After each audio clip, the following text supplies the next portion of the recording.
Okay, so you should be seeing a screen already with the science curriculum starting on it. So welcome everyone, and we are thrilled that you're all joining us today. We were shocked at how many people are piloting the science across the province. But again, in most divisions, it's not a whole division, it's just smatterings of teachers in different buildings. And so it's been really hard for you to get cohorts together to plan. So this is our hope, is that we'll journey through this together and that you will have the opportunity to gain a little bit of maybe suggestions that we have for you to unpack this, keeping in mind all the good pedagogy that we've been using all along. We still want to do that. And all of the different terminology that maybe is facing us too, we want to unpack that as we go along.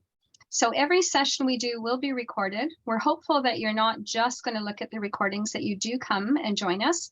And that we're also hopeful that if you have things in your class that are working well in a particular unit that we talk about, if you're willing to share it and just send it to me, I will post it into the folders and you guys will have access to it in your folder.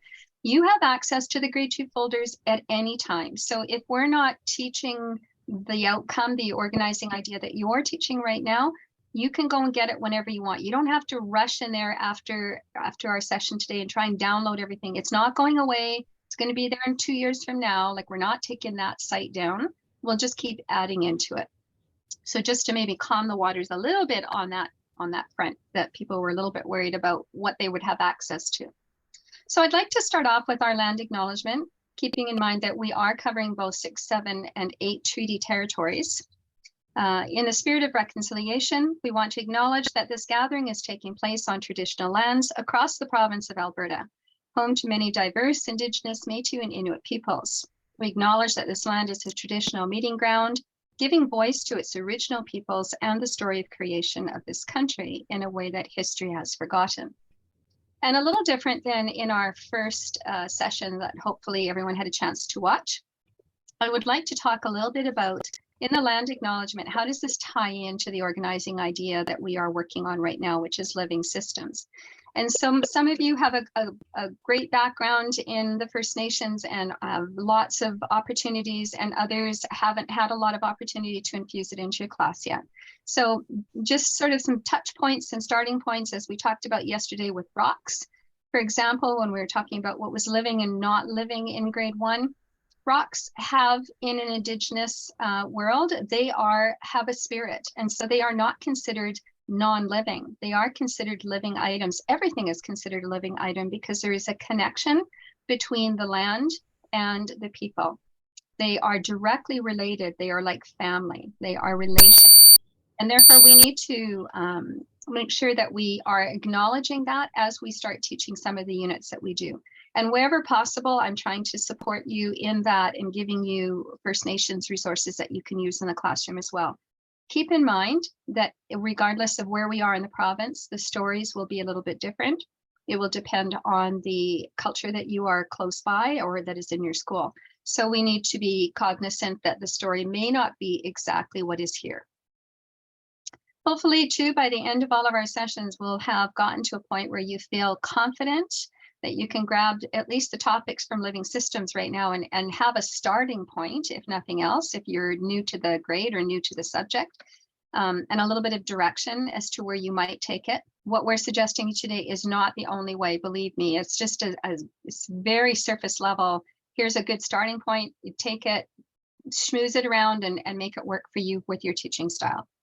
And then that sense of efficacy that you have that skill set and resources available to you. And we want to make sure that we do give you some resources that you're able to use as well. Not saying those are the only ones again.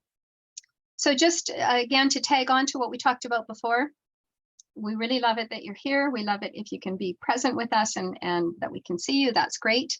We're hoping that everyone is a registered participant here. And the reason we say that is we've had a few sessions now where we've had entire schools where only one person registered, but the whole school is watching, or the whole teaching staff. It's not costing you anything. So we just like to know where you're from and if you can register so that you get the access to the resources. And your expertise, please feel free to unmute yourself at any time or throw things in the chat box. Ted and I will try very much to keep on top of that and see that we get things going. And I totally forgot Ted. I'm going to have Ted introduce himself before we keep going here, and so that you know where he's from and what he's doing. Thanks, Chris. My name is Ted Zeroni, and just joined ERLC this year. I'm right now in Sherwood Park on Treaty 6 territory as well.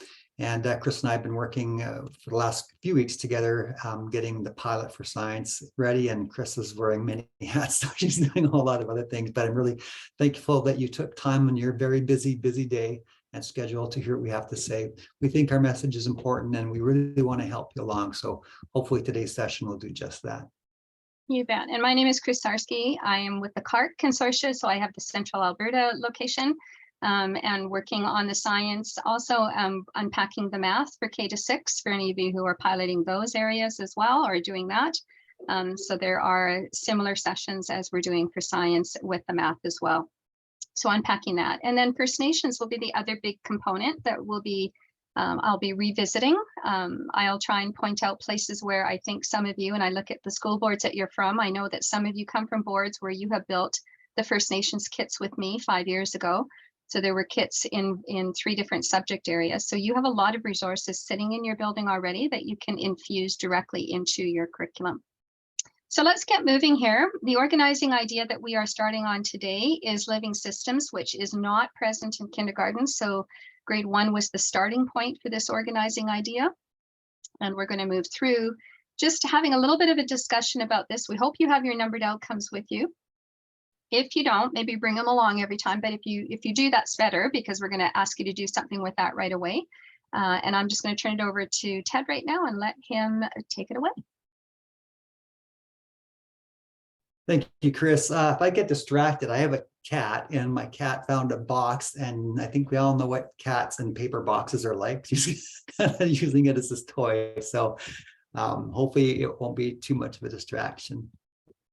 As Chris mentioned, our organizing idea is living systems. And when you open the curriculum and look at it on the electronic version on Learn Alberta or the PDF version, you'll see the words organizing idea at the very top dark green line.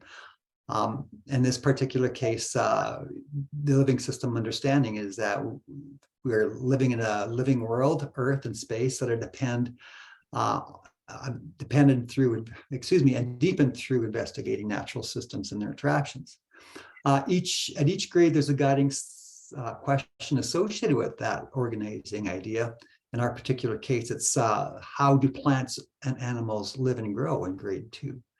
And our learning outcome then is directly related to that guided question, in the sense that it gives the teachers a chance to focus on making sure students investigate the growth and development of plants and animals and consider their relationships to humans. And it's that learning outcome that would be reported on in a report card.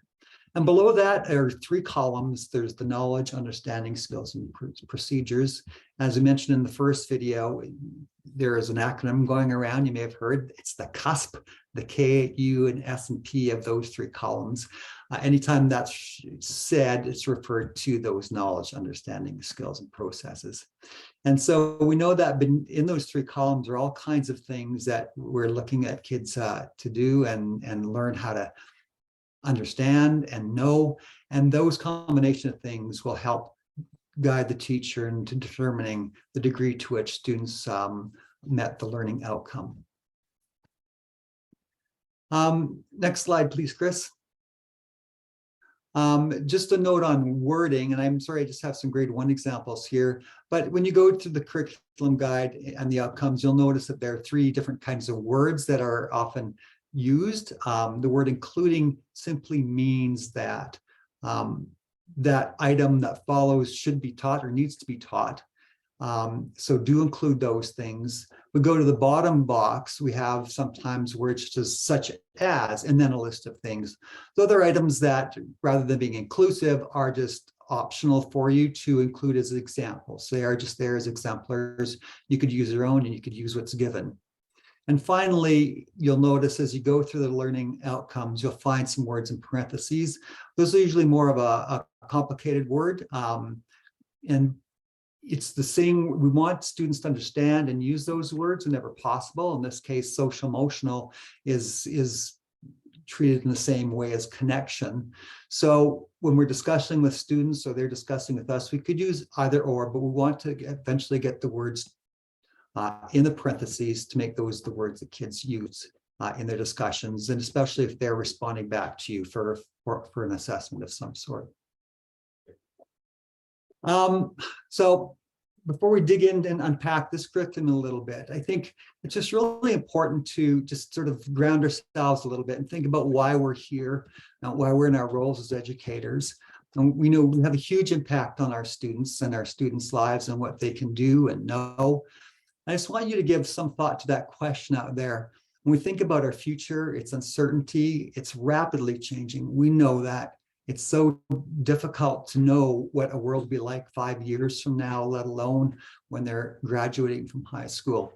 So I want you to give some consideration about what qualities our students need to be prepared for a rapidly changing and uncertain future. And if you feel comfortable, we'd love to hear a thought that you have and put it in the chat box. If you could think of some of those qualities that we want our students to have to be successful in the future.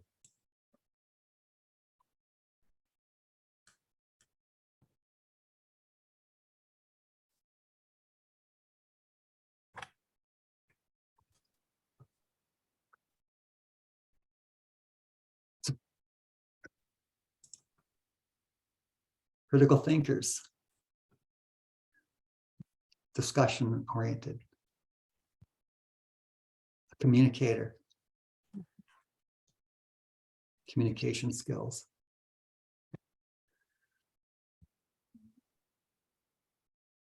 When you think about, there's a lot of these things such as critical thinking, collaborative skills, understanding social concerns, understanding our world. Those are things that aren't necessarily what we teach specifically in science. Those are things that kids need to know and understand in order to be things like lifelong learners and so on. You can go to the next slide, Chris.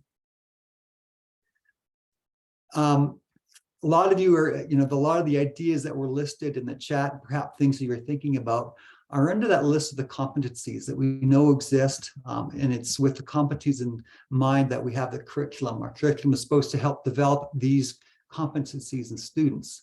So we can think about things for the future. Kids need to have collaboration skills, be creative and innovative, a good focus on their own personal growth and well-being and the well-being of others, critical thinkers, problem solvers. And it's through that lens we also consider that our kids need to be literate and be able to read and understand different texts as they approach them through the years, and be able to maneuver the world with the requirements in numeracy. And it's those things that are intended to be embedded. And it's through that lens we stop and take a look. Well, as we're teaching, we have to keep in mind that one of the other things we need our students to understand are these competencies. And so when we're going through this, I think it's important to understand that it's not just the learning activity and the one particular outcome is important. The bigger picture is important, because we don't want you to look at the curriculum and it's fairly easy to teach it in a checkbox format. I was talking to one teacher a couple weeks ago prior to pilot, and the teacher said, well, I think I can get the unit that she's working, the outcome that she's working on in a week. I said, are you sure? She said, well, yeah, she said, it's pretty easy. I said, well, perhaps we ought to stop and take a look at how you're teaching it. What are the competencies you're trying to build in there? Because if you really want to teach it in a way that bring those competencies alive, we need to choose certain teaching approaches that will help us out. Next slide, please, Chris. I'm not moving fast enough. So, so with that in mind, let's just take a close look at the curriculum now. I'm going to ask you to take a look at the curriculum, first of all, through the lens of concepts. In other words, when you look at the curriculum, you can look at it in a variety of ways. One thing I want you to do on the next slide is I'm going to show you some of the cusps related to the outcomes, and use the lens of concepts to take a close look at it. You could stay there, Chris. Okay. A concept, remember, is an organized idea. It's usually a noun, and usually examples of it that you'll find. Chair is an example of a concept. So as you look through the learner outcome and the associated knowledge, understanding, and skills and procedures, what words come out at you as concepts that the kids need to understand? You can either think about them on your own, or you can jot them down in the chat box if you come across them.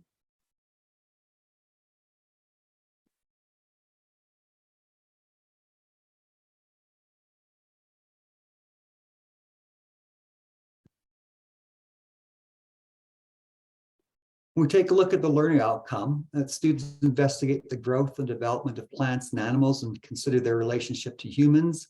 There's certainly a couple things that come out. For example, plants and animals are two concepts that permeate through the knowledge, understanding, and skills procedures. And Chris, if you go through the next slide, I see some people did put some concepts on. Yes, curiosity, for sure, cycles. So those are the things that do show up as concepts. And you'll see that there's a common thread between knowledge, understanding, and skills, procedures, and the outcome. Those similar concepts are there. And when you see those are some pretty big concepts. We've got to make sure that the kids understand. But there are some other concepts in this that are a little more invisible, but still need to be, I think, considered. When we take a look at our skills, such as represent, or when you compare or you discuss, there really is a concept, because underneath it, when you take a look at it, discuss as a skill, really what we're looking at is what is a good discussion. And discussion is a concept. We can say some things are discussions, some things are arguments, some things are complaint sessions. So what makes a discussion, right? And associated with that then are certain procedures of things students do to make a good discussion. So just keep that in mind as we move along, that there are not only the concepts in the knowledge component, but there are also concepts within the skill component. And those are things we may want to look at as we go along. One of the concepts, just so you know, that when we do take a look at some concepts, some of this may be new to students if we're piloting, but when you have an opportunity to look back to some of the other curricula and the other site or other concepts identified in there, you'll find that things like concept is included in kindergarten math and grade 1 math. So those of you who have grade 2,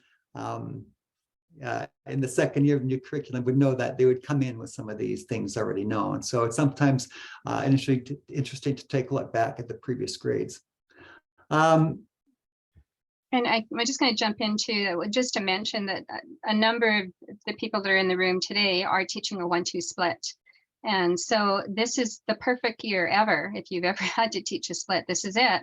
Because there are so many things that overlap here. And because, as Ted just said, they were coming to you with this, unfortunately, though, we are launching into grade 2 without that previous knowledge. So there is a little bit of bridging that can happen here. So this is an ideal time to bring both grades together and just make those connections for them. And you'll notice that the concepts you come across will have a certain broadness or specificity to them. We saw that representation was one of the concepts listed in the outcome and one of the cusps. But we know that as we narrow it down, we could also know that a more specific concept is model, and even more specific of a representation is diorama. And so as we go through these, just keep those in mind, and that helps us, we understand that there are levels of concepts, helps us to put together a bigger picture of what the unit's asking us and how these ideas are related. So on the next slide, what I did was I put together a connection of what grade 2 science might look like in terms of some of the key concepts that are in this particular organizing idea. We know there are, within living systems, are plants and animals. And I put land in there because we know, as Chris mentioned earlier, with the FNMI perspective, land is part of that living system.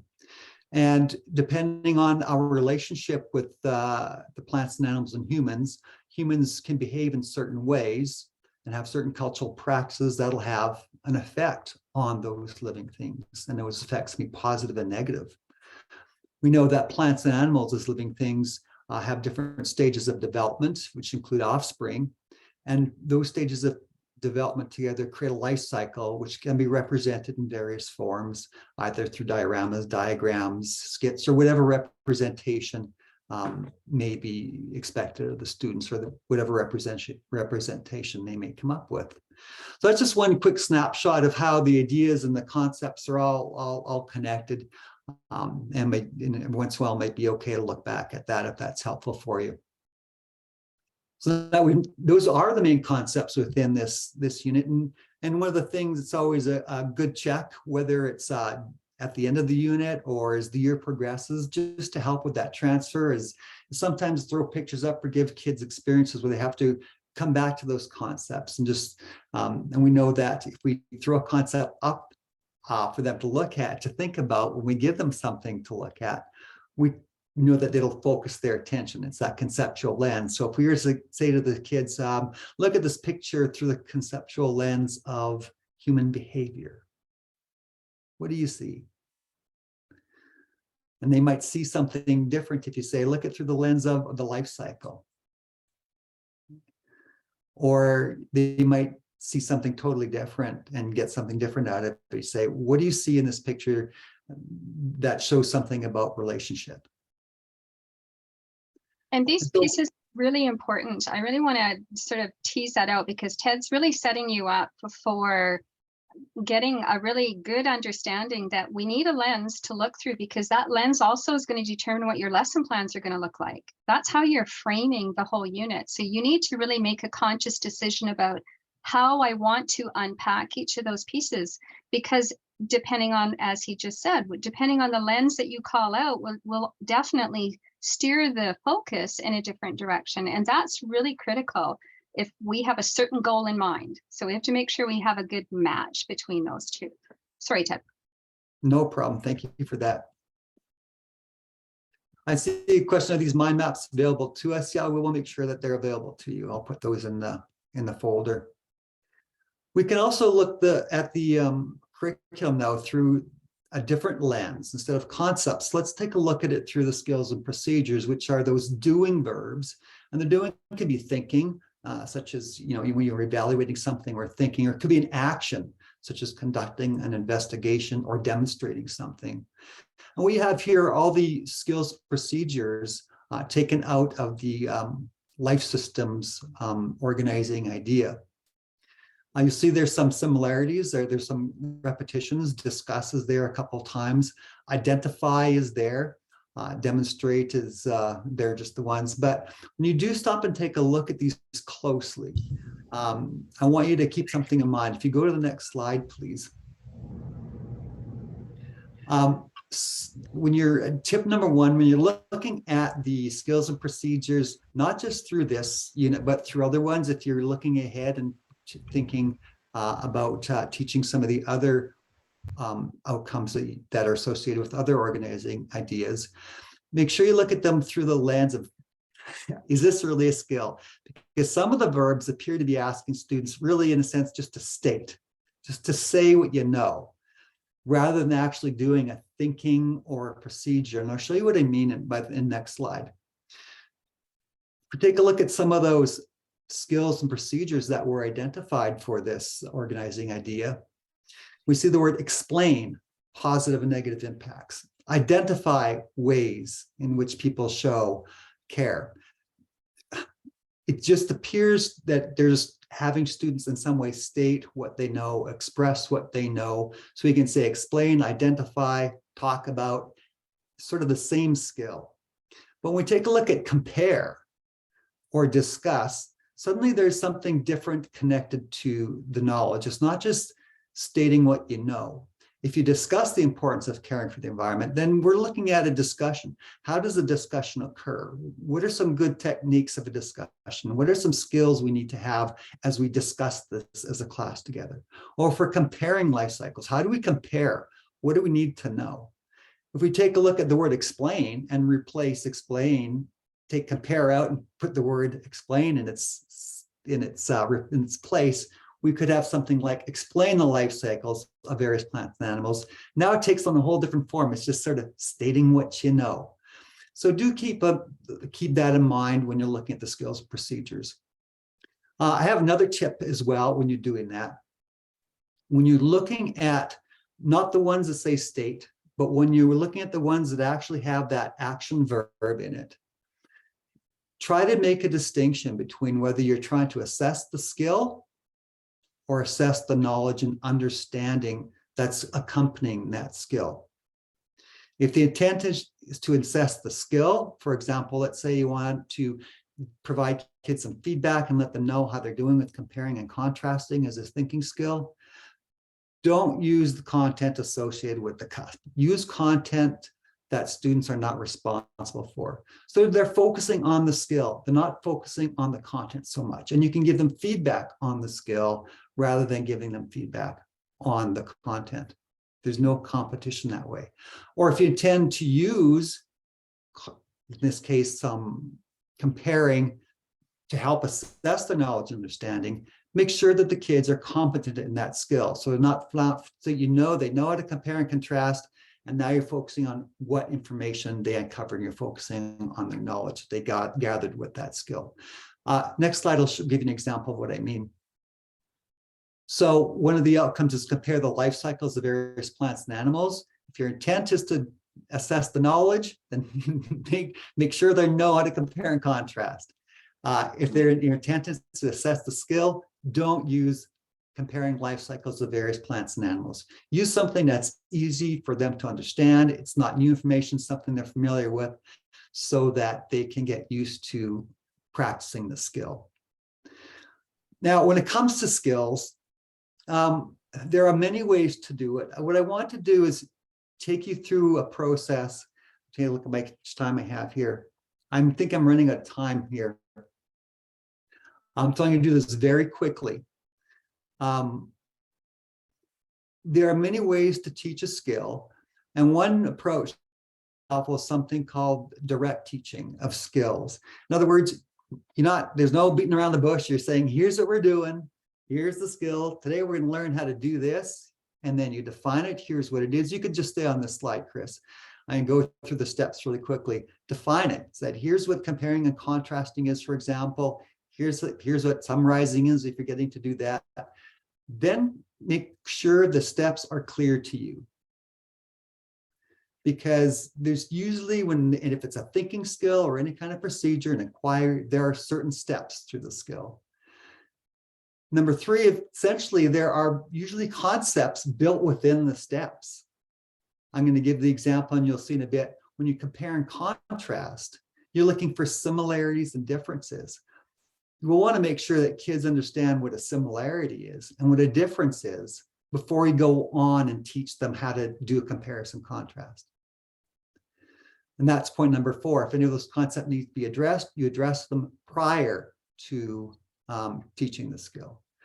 And then what you do is you lay it out. Here's the skill. Here's how we're going to go through this. And now you share and model it. You go to number 5. Here's how we do it. And then provide opportunities that are intermittent and guided feedback so that students become familiar with it and practicing and practicing and practicing before you start assessing any content related to it. Some of the examples that Chris is going to show you is a good example of how you can give lots of practice and good feedback to kids in different contexts as they move along. To have them deeper in their understanding, you can take a look at it at a conceptual level. For example, what happened if I asked the students or you, or if there's a skill involved, what happens if we take the idea of a conclusion that you might draw in a comparison and contrast and change the criteria by which you compare people or something with? And I'll show you an example really quickly here. And finally, what you want to do is provide that opportunity for practice so that eventually you become automatic with what they do. Embedded in here, Chris, I don't know if we have the time. I don't think I'm going to do this to go to the comparison and contrast one. You have a lot to cover too, and I'm not too sure if we should go through this.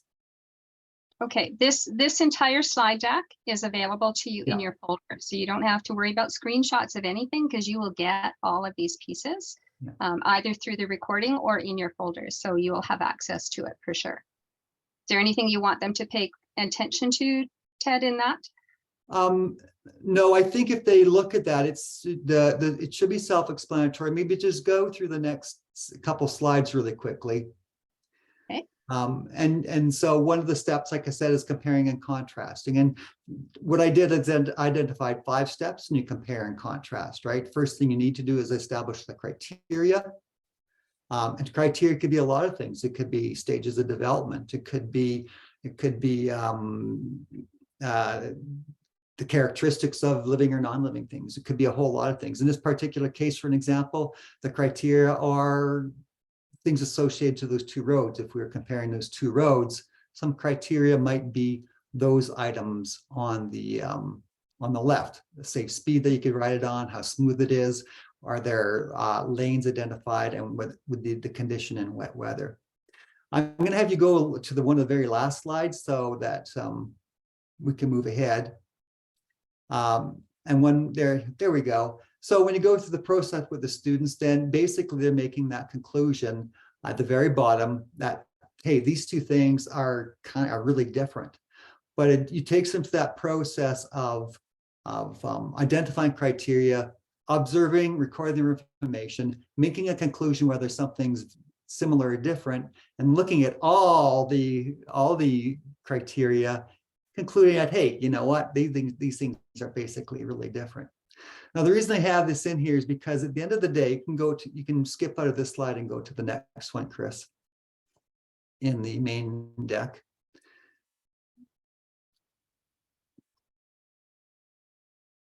Is because we have all those other skills, discuss, we've got reflect, and all these kind of things that you can use that direct teaching of skills to do. It's a matter of thinking what the steps are and then helping the kids understand those steps.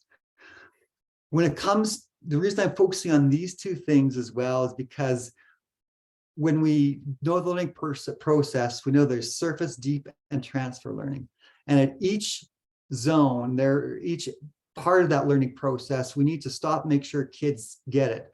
At the surface level, we have to make sure they understand the concepts, they understand the knowledge, they have a strong understanding before you start giving them more opportunities for a deeper understanding where they're starting to make connections between things and where they can transfer their understandings to something deeper or transfer that skills to a new and novel situation.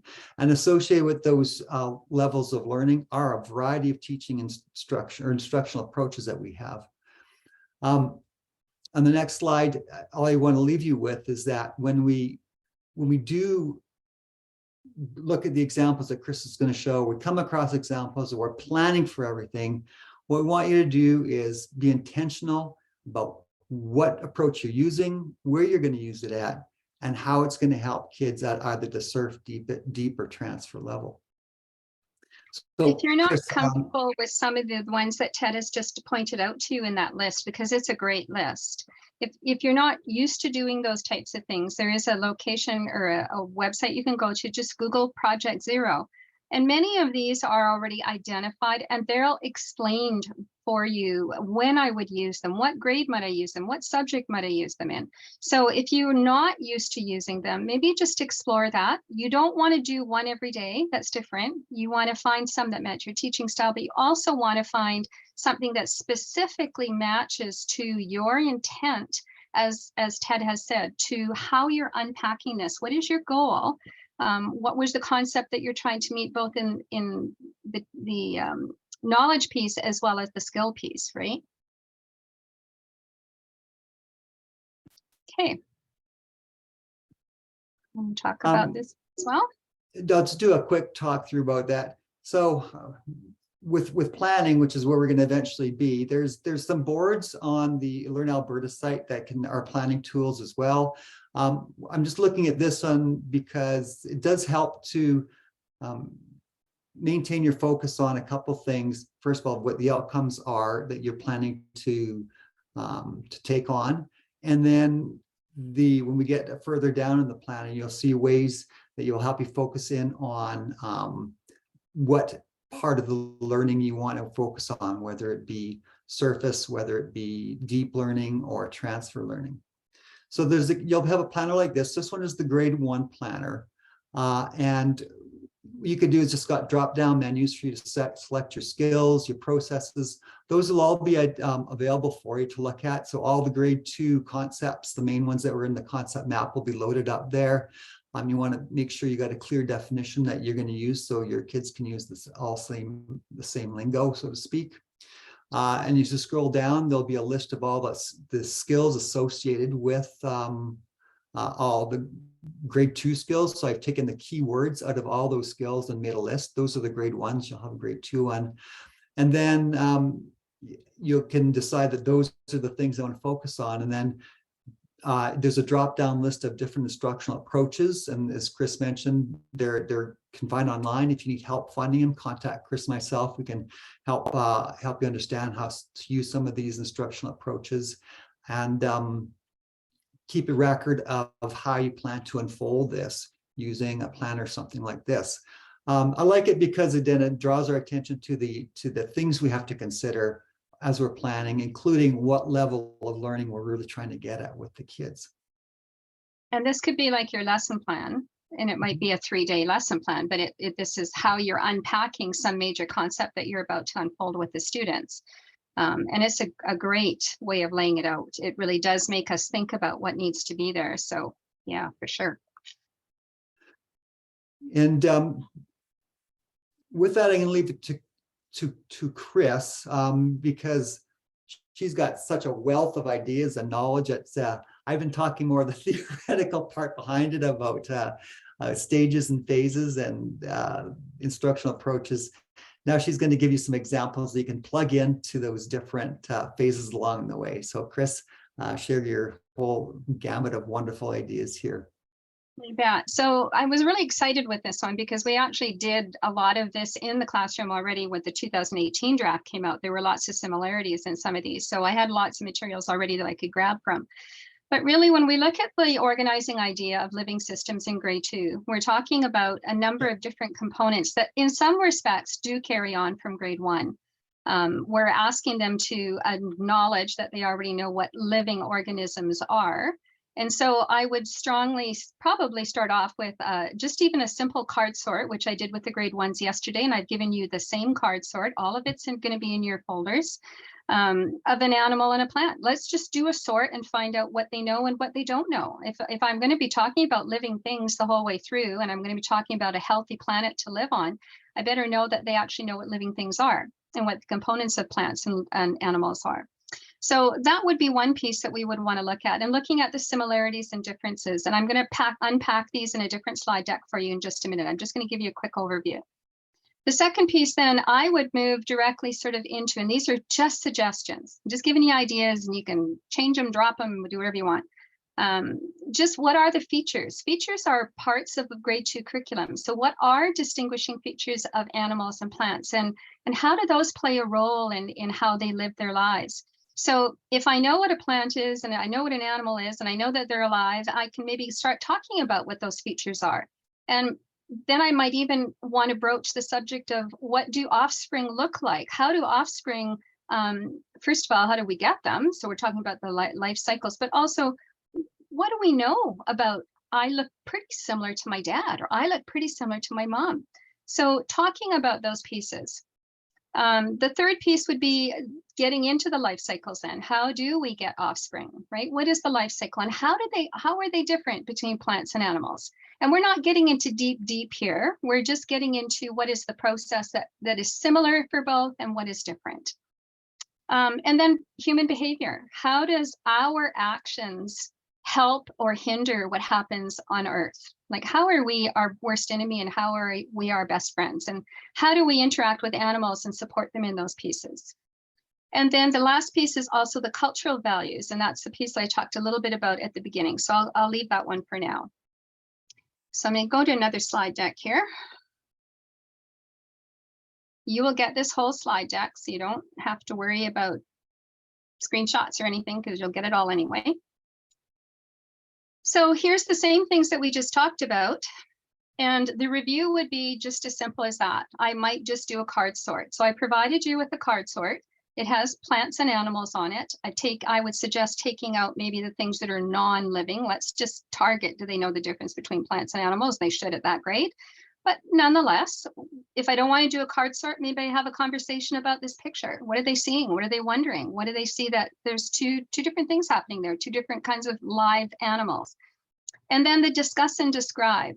And then justify is a word that I would use as well. How do you know that that's an animal? How do you know that's a plant, right? Let's tease some of those pieces apart again, just to make sure that we're all talking on the same language and that we have the same understandings.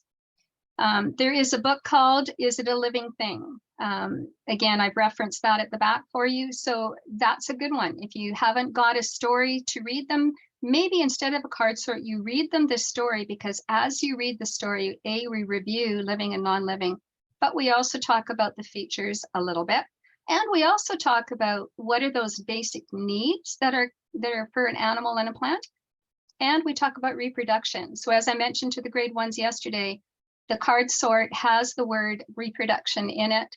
So you could do all of that in one lesson or one grade. It doesn't have to be identical, like pulled apart for grade 2. So here's kind of a sample of a card sort, pictures that are in your kit that you're going to have available to you.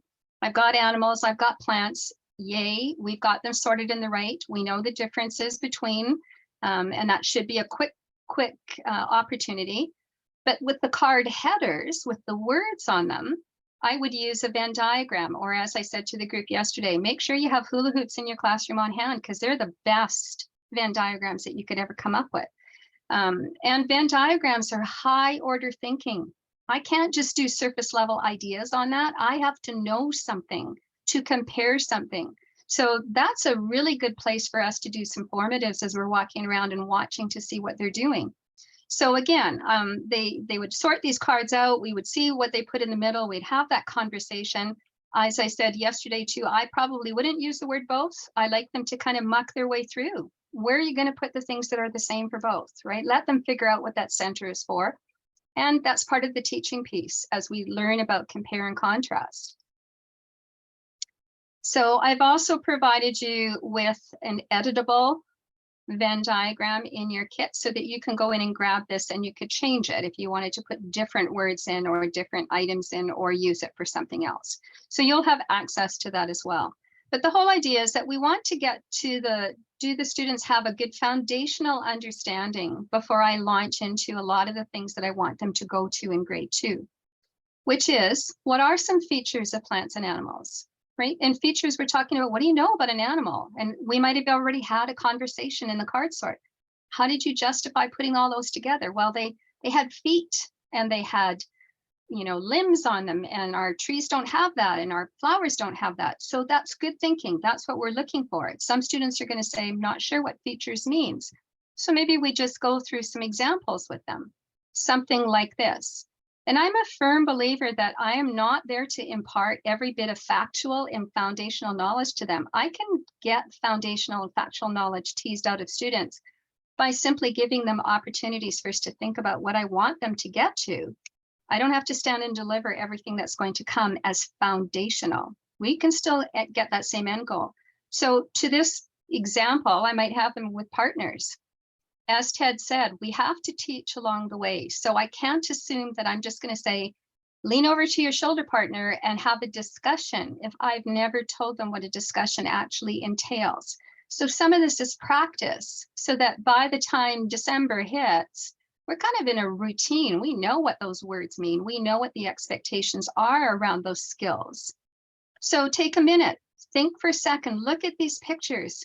What do you think the word offspring means? And then whisper it to your shoulder partner and see if you guys can come up with an agreement of what it is. And some kids will know and some kids won't know what it is, right? So having that conversation, but again, I've already given them the explanation and groundwork of what a discussion would be and how do I come up with an understanding that we agree on. We might want to then, as the class, go through and say, well, what did you notice about animals? What were some features? Oh, they have a nose, they have ears, they have eyes, right? So we can fill those in as a class so that we're modeling for them how we would start to break some things down because in the end, I'm setting them up for doing this all by themselves with a completely different animal or a completely different plant. So we do this, we talk about the different features, but then maybe we show them a picture that looks like this. These aren't things that are new to them. Maybe the words are, but now we have a whole different consideration, because most of them are probably thinking in terms of an animal they know, or even themselves. I have a nose, I have ears, I have eyes, I have hair, or I don't have hair. So then we might want to say, okay, well, these are features of a bird. So where do you think we're going to put some of their features over here? So if I don't have hair, what might I have? I might have feathers, right? So it's taking them back to think in terms of, I started, now I'm going to revisit, and I'm going to see how I can bring this to a different level and start to pull them apart. And then I can put a plant in there too, if that's what I want to do, but this is a good starting point. I'm going to show you where you can get some of these pictures for free in a minute. So what kind of features belong on our chart? We want to look at this. What kind of features can we don't even have a place for that. We would almost need another circle because it doesn't fit in here. It's not a feature of every animal that we see. They don't all have talons. They don't all have beaks. We don't all have fins, right? So it's, again, having the conversation that they would have had in grade 1 about movement. How do animals move? Especially those who don't have legs, right? We don't all have legs to move. So we already had that conversation. So there's a little bit of bridging that has to happen there as well. So let's go back to a familiar picture. We talked about an offspring. So now we want them to really think a little bit more in the term of the word features. We just identified a whole bunch of features. What are we thinking about features when we look at offspring? And the notion is that offspring tend to have characteristics that look very similar to their adults, right? So that's where we're going to get to. And some children will be there very quickly, and some people won't see that. But you know, when they see the coloring the same, or they look the same, they look very similar. The baby's a harder one because it doesn't look necessarily the same. Babies don't look like anybody right off the bat. They're a person, but they don't look like an adult right off the bat. So it's having that conversation, and what features do you have that are similar to your parents? That could be a take home. You know, who do I look like, mom and dad? Have that conversation. What did I get? I got black hair. You had black hair. I have brown eyes. You have brown eyes, but dad has blue eyes, right? So what kinds of characteristics did you inherit or get from your parents? We're not getting into genes. We're not getting into the word inherit, but I'm sure it would come up anyway. And then I could do similar things with a plant. We're not getting into the functions of a plant. We just really want to get into basics. There's words on here that are above the basics. That doesn't mean I couldn't put them on there. I don't have to get deep into them. But they need to know there's a leaf, there's a stem, there's a trunk, right? Depends if we're looking at a tree or a flower. And again, how does that look different than the features we just talked about? I don't have a trunk. I don't have leaves growing out of my hands, right? So it's having that conversation and comparison. So then as we move forward, we want to take those features and we want to think about the life cycle. How did those offspring come about? How did we get a butterfly? How did we get a bird? How did we get etc. So we're just kind of rolling that into continuing on now that we saw the features that are similar for babies and adults. Let's talk a little bit about life cycles. Let's talk about what we know, how we represent those cycles, and how do they compare? How does my life cycle as a dog compare to the life cycle of a bird? Is it exactly the same, or is it going to be different? So again, we're moving it forward. And this is the side of me that people probably don't know. I do a lot of dinner theaters. I direct a lot of dinner theaters, especially with kids. Circle of Life, I bring that one out right off the bat because A, it's a catchy tune, B, they know it. Most of the kids know it. The Circle of Life song is about the circle of life, right? It's a great intro. You could use the whole movie to unpack all of grade 2. If you know the movie well enough, everything that is in the movie is about Simba looks just like his father, that they make a mistake and mistake him because he looks just like him. His features were identical. The land was abused by the hyenas and there was no food left, right? The whole thing that we're unpacking in grade 2 is in that movie. So I could use the movie as a starting point and a discussion point of what happened and just bring that back in every time we talk about something. Or I could use it as my transfer. We're going to have a popcorn day Friday afternoon. We're watching The Lion King. We've kind of finished our unit. There's my transfer activity. Can you find the pieces that we've studied in here in the movie, and where do you see them? And how do you know that that's what it represents? You could have a lot of fun with this one. Like there would be a lot of things that you could do with it. So that music is embedded for you. There we go. From that book that I was referencing to, it does talk very briefly, and this is all with the introduction we really need, is we have growth and change. Animals grow and change. We grow, we change. So life cycles or growth and change is what we're going to explore as we move forward. And it might look very different as adults or children are born as opposed to a chicken or a bird is hatched. Okay, we use different terms. We use different kinds of approaches to ending or getting into the world. So some come from a different kind of egg. There's lots of eggs, but they're not all the same. So for a plant, we're looking at a very similar, very simple layout. We're not looking for something deep, but we want the understanding to be there. And they have to be able to explain that to us as we would for the animals. So I would approach the entire unit as a case study approach. And by that, I mean, I would use honeybees. There's my example. I would use honeybees as the teaching animal. We're going to learn about honeybees. We're going to learn about features. We're going to learn about how they live, where they live. We're going to do it together as a class. And I'm going to teach you how to compare and contrast. I'm going to teach you how to discuss at different points when we start talking about the honeybees. We're going to look at all the different components. I'm going to ask you to break off in a little now, every now and then, and I'm going to ask you to think about things about honeybees. But the goal will be that the case study is together.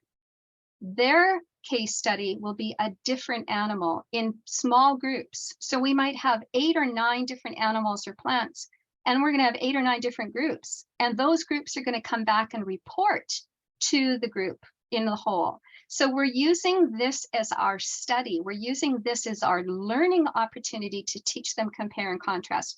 All those pieces that Ted just pointed out to you, this is our learning. So I'm learning about the life cycle of a bee. I'm learning about the value of a bee. Why in the world are we so worried about in the world about honeybees? Like, why do we care? It links in all of those pieces to it that we want, right? So I'm looking at the roles in a hive, because once they're born into different jobs, and we have different jobs, and in their jobs they look after their environment, which is the hive, and the hive has honey, and we as adults and people eat honey. And what if we took all the honey away from them? They would starve, right? So that's that biological consequence where we could harm or we could benefit from a situation. So how do we keep them healthy and alive? How does life keep going in the hive? Like, what is it that keeps them fed? Making the food that makes food for us. How do the bees help mankind? We need pollinators. That's huge in the press right now. And teach them what a pollinator is. They don't have to know the word. We're not assessing it, but it's great for them to understand it. And grade 2, they definitely can handle that. And then understanding the life cycle. And we would use more specific terms, because if I'm going to assign you to the robin, and I'm going to do the bee, and someone else is going to do the butterfly, there will be some terms in there that will be the same, but there'll also be some terms that are going to be different. So there are a couple of videos that I embedded in the slide deck that you have. And again, this is just, you could even just use that as one of your animals. You don't have to use it as your case study, but the life cycle of a honeybee. And so in the top one, it really talks a lot about just showing them pictures of what's happening. It's just going through the cycle. So they're seeing how it goes with a few words and terminology. And then there's a little bit more of an explanation in the bottom one. So again, you can pick and choose.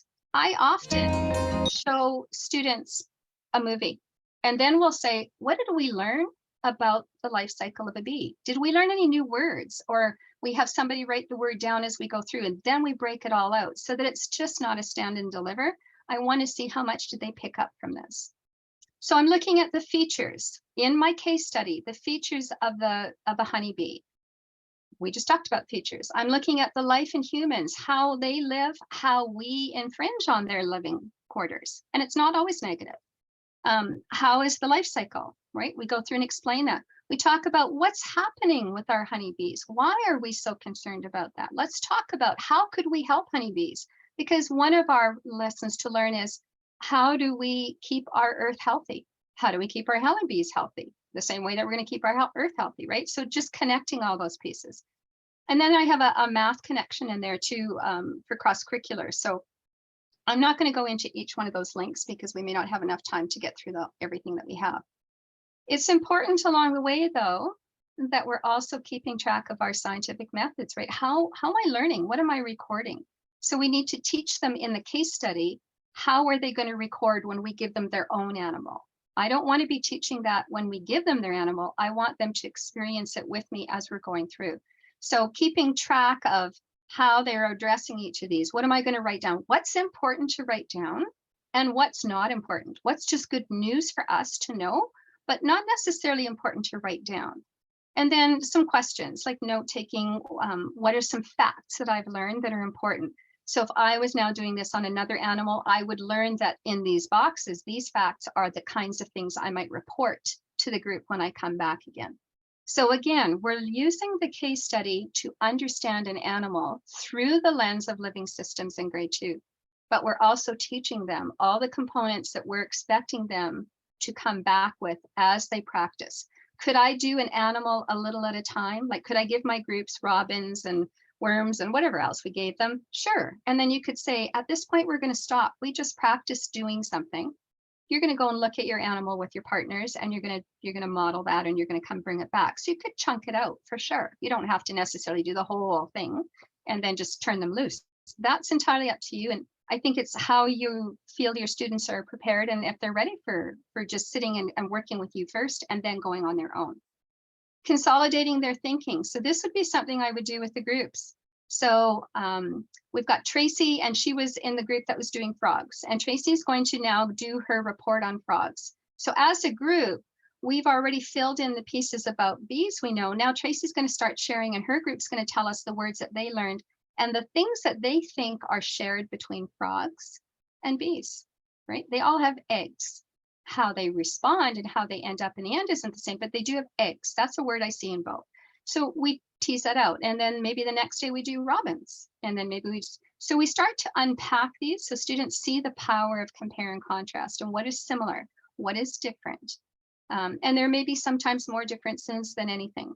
I wonder, what are the kids who are listening to the presentation wondering about?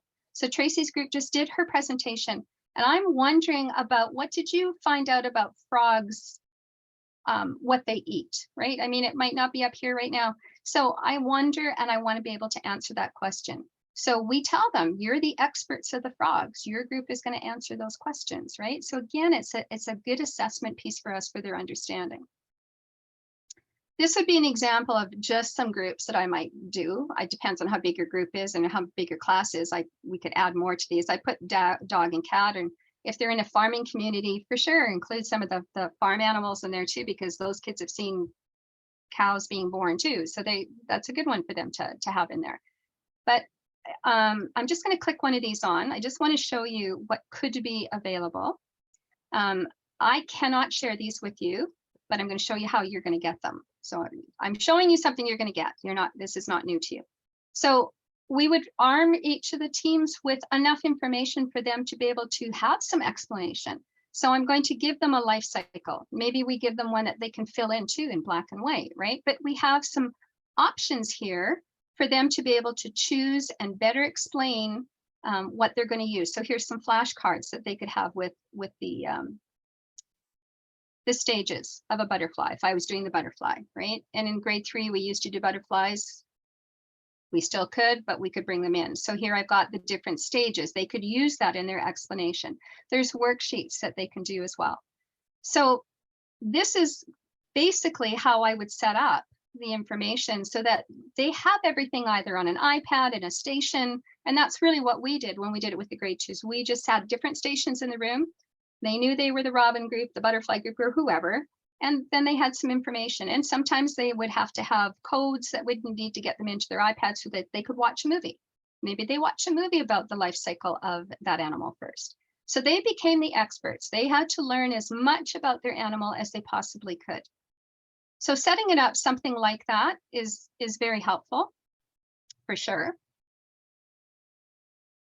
So I'm just going to go on here. I've given you a summative, sort of summing up my thinking. If you're looking for them to give you some feedback now, what have I learned to date? Great. If you're looking for the frog and the bee comparison, what did they learn, right? So in my comparison of frog and bee, what did I learn about the two of them, right? And again, as is what you feel is important for them or what your goal was for those lessons, then you can take this, or you can just ignore this. These are all editable and you have them in your folder as well. So this is the site that will allow you to gather that same information. I'm just going to grab it for you right now. I'm going to show you what it is. It comes from the UK. It is free for the teacher to use in the classroom. It is not free. It's copyrighted for me to save and send to you. So that's why I can't share it with you, and that's fine. So really all you need to do is you can either go into their search box and you could put in their life cycle of whatever, Robin, whatever you wanted them to do, right? So put it up here, hit the search button, and all those sheets that I just showed you will come down to you, and you can just download them for free. So in here, for example, if I'm looking at this one, I have anything that's in this box where it says download for free is where I'm going to have. So here's this life cycle of a bean. That's what I'm downloading, is a life cycle of a bean. And it looks like this. And so I could bring videos on a bean. I could grow the bean in the class. But if we're going to just break them up and really have good discussion with them, we want them to be the expert on whatever you give them. So this gives you lots of opportunities. I'm just going to throw it in the chat box. I'll hit enter. If you want to just grab that link, it will be in your slide deck anyway. You'll be able to access it there for those of you who aren't with us and watching the video later. But it gives you lots of opportunities there for sure. And then I might go to something like this. I might just give them a cartoon and say, why do you think those birds are walking around with signs? Why do you think the birds are saying, leave our trees, save our trees? Like, what's the concern, right? So some children, even in grade 2, they said to us, it's that ecological, I was shocked, ecological footprint. I wasn't expecting to hear those words come out of their mouth, but they did. And so we were there. I thought, okay, that's great. So what does that mean? And they're saying, well, people are cutting down their trees. What's the problem with that, right? So it's just introducing that notion of how does human behavior positively and negatively affect what is happening to our animals, our environment, us as we cut down our trees, etc. So what do we wonder about this picture? We can have that conversation. And again, I could read 2 books to them. I could read 1 book. Each of these books presents something a little bit differently about the safety of the earth, how we worry about garbage, those types of things. I might read 2 stories and then say, what did we learn from this book and what did we learn from this book? What was the same in both? They do have some unique pieces in each one. So they're really good books. Most of these, this one comes from Scholastic. This one I've given you the link because it's actually online. You can just listen to it being read as an audio. Ask them if they've ever seen that symbol. We're moving into recycling. And in your curriculum document, we talk about the 3 R's, but they've actually thrown a 4th R in there as well. And so we want to make sure that kids are aware that there could be a 4th R. Remember, such as in the curriculum doesn't mean we have to do everything that's there. But the 4th R is a really good one. It's like, can we repurpose something? Instead of chucking it out, could you do something with it so that it's actually usable again? So these 2 videos that I've shown you, the one on Earth is all about garbage, destruction, water being polluted. And this one's giving solutions. So these are great contrasting ones that we could show students and give them just surface level facts. What did we learn from this? Because in the end, maybe you're going to decide as a teacher you want them to, and that's just a suggestion. We live on a wonderful planet with so much biodiversity of animals and plants. As soon as these are embedded, they want to go off. If we're going to have them actually maybe think about that, maybe we say, what are 2 things that you could do that would help the earth? Maybe it involves their family, right? And they keep track of it. Maybe use it as a chart and map, and we keep record of the data that's being collected, which is a good scientific method. So again, how do we take care of our environment? Here's some suggestions. And in this one, they even suggest What are 2 things you could do? So that could be your transfer activity. Care of the Earth just talks about how can we effectively recycle. So when you think about, and it might be over their heads, you think about the world right now, we ship all of our recycles overseas. Now those countries are saying, we don't want them anymore. We don't want your garbage anymore. So then what do? That's a good question to pose to them. If they don't want our garbage anymore, what should we do? Because eventually we're going to just be full of garbage. So how are we going to get around that, right? So posing that question to them, that could be their transfer activity. These are just some shots that you might want to talk about. They deal with the 4 R's and just some ideas of things that we could consider. More green spaces, more wildlife parks, cities that are always building new subdivisions automatically put trees in first. Before anything else goes in, the trees are in. Why? Why is that so important? Why are those cities being acclaimed? Those kinds of conversations we can have with the kids. This is a great story, The Adventure of Aluminum Can. It follows the life of this can as it gets finished, the contents are finished, it gets thrown out, where it goes, what happens to it. Again, how can we avoid that? How are we hurting our environment to keep us safe? I've included in your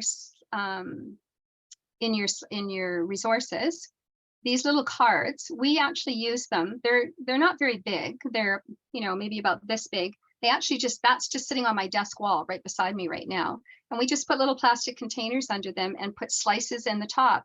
And we had the kids sort. And we just said, where do you think these belong to? And then we had a group that was called the recycle group, or the group that was the paper group or whatever, just double check. Did people put them in the right places? You could have those, and most schools have recycles anyway, or they're already working on those pieces. And then when we talk about the cultural connections to Earth are very strong about recycle. They want the natural world to stay the way it is. So there is a huge concern about how we are changing the world, how we are changing the Earth's surface. And so again, depending on where you live, depending on your comfort level, Turtle Island is a good place to talk about Mother Earth if you're not sure about those connections. But again, every different band will have it, a different nation will have a different story. So you have to find out if you're dealing with Cree, Anishinaabe, Dene, like who you're going to be dealing with, and that's the story you want to get. Carrie Ann reads The Lessons from Mother Earth. This is a really good generic one, and it's a lovely story, and it really does tie it in. It's audio, so if you don't have the book, you can just bring it up, let the kids watch it in class, and you can have that conversation. So again, just some opportunities. And then down here we have Elder Trudy, and she does readings on a regular basis. So again, there's another one that we can use. If you have Under One Sun in your system, Under One Sun has marvelous books, and they have the elders already telling the stories. So you could go in and grab some of those from your series as well. Oops. Okay, let me just get out of here really quickly. My name is Carrie. So again, I've given you a blank template. If you're at a point where you wanted to use a transfer summative template, again, this is just there for use if you have value for it at that point.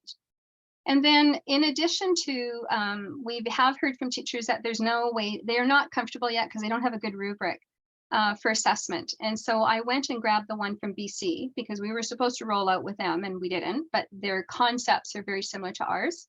So I grabbed their scoring rubric that they're using for science and technology, and it works very well. So if you are looking for a tool that you could consistently use throughout, it's posted in your folder as well. So this will give you a starting point. Again, remember, this is by no means everything you could do, and it's certainly not the only thing that we would suggest or the order. It's just a thought. If you were looking for where do I go with this and where might I start? So I hope that gives you a little bit of help there. So next steps, all of these resources, your recording, the handouts that we have, the templates that Ted had referenced already, all of those are found in your Moving Forward curriculum folder. So you got that login to the Moving Forward curriculum.ca site.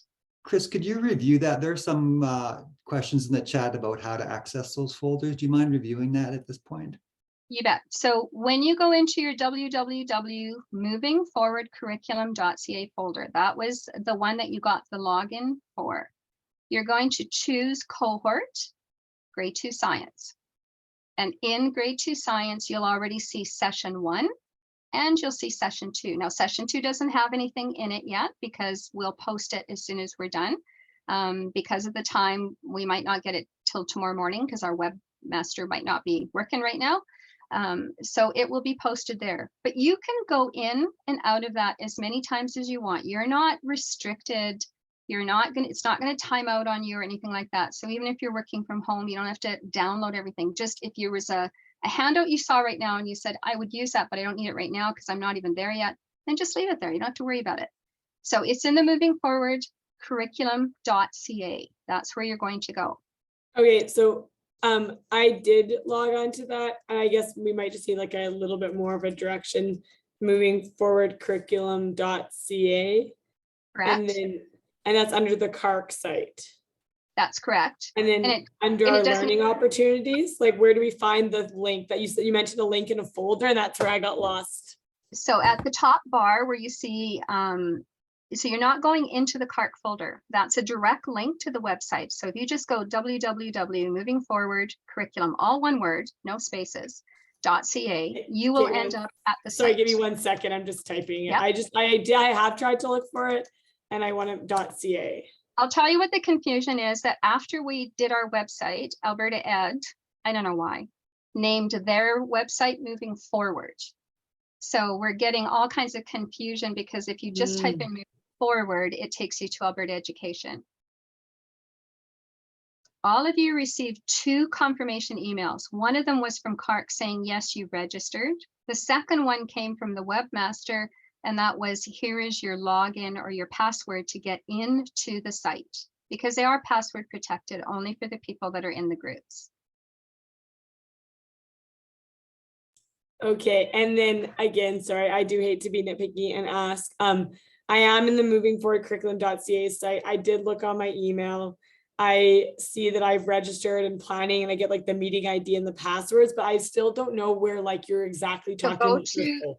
Go in the top bar where it says cohorts.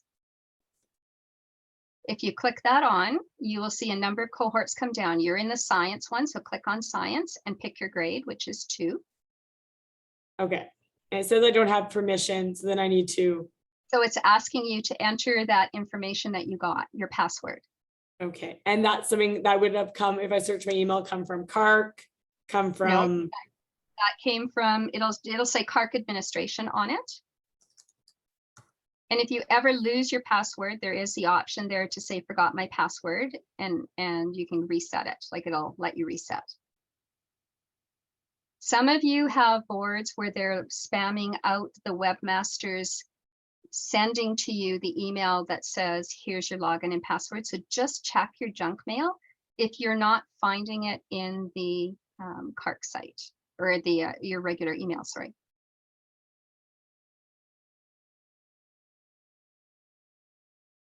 Okay, so let me see if I can get into it. I'm on, not what I'm logged into here.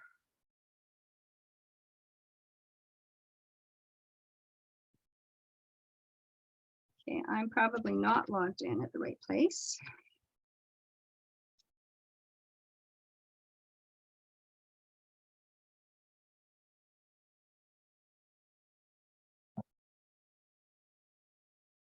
So this is what the website looks like, and this is your cohort groups. This is where you're going, into the cohort group. You can also find the cohort groups down below, but it's just as fast to go right here, cohort group, you're in science. And then you would pick the grade that you're in. So you're going to pick grade 2. And then when it asks you for, you don't have permission, it's looking for your login that you got, your password. Just put that in and you have the option to change it. And that's where you'll find your folders.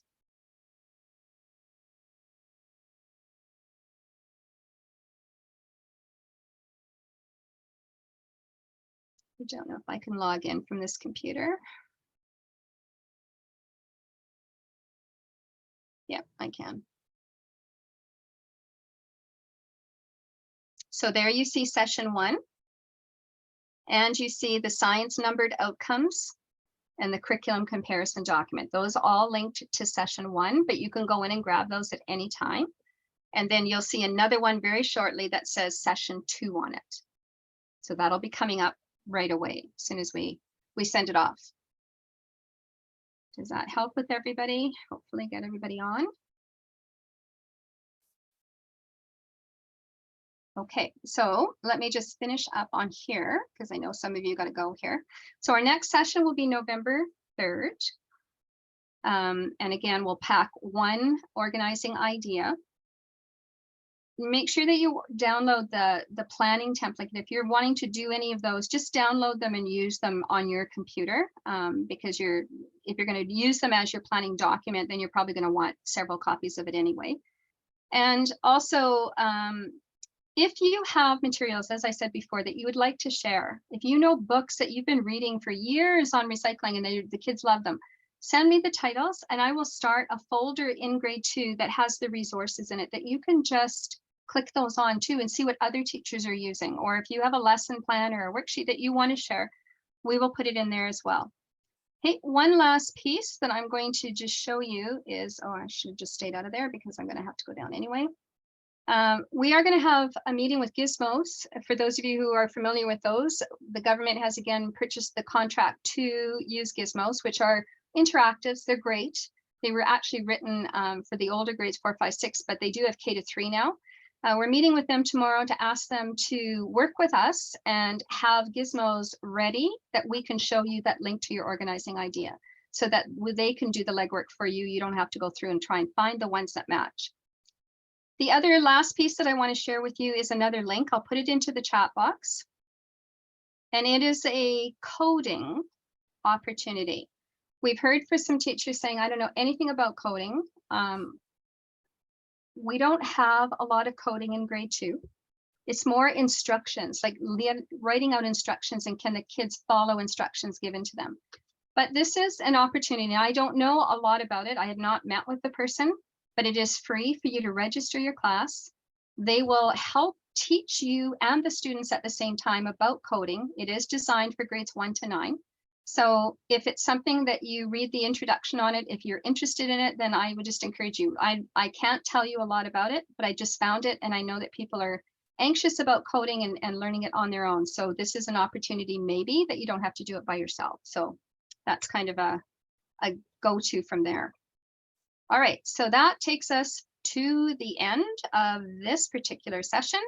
You have our contact there. If you don't already have it, just feel free to jot it down. If you have any questions or you're starting to do some planning and you hit a road bump and you want another set of ears, call one of us and we'll be glad to sit down and share with you or plan with you or whatever helps you out just to get you through.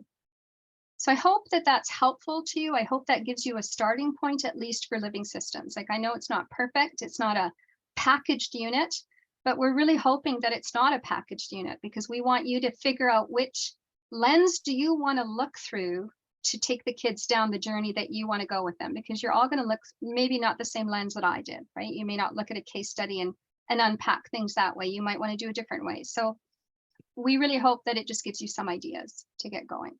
Are there any questions, anything else that we could help with? All right, well, I thank you. We are 3 minutes over. My apologies, you guys. We will endeavor to always finish at 5. So thank you so much and have a wonderful day. And thank you for staying with us for so long. I know it's been a long work day and it's a long week for everybody being back 5 days this week. So thank you very much. Have a great evening. Good night, everyone.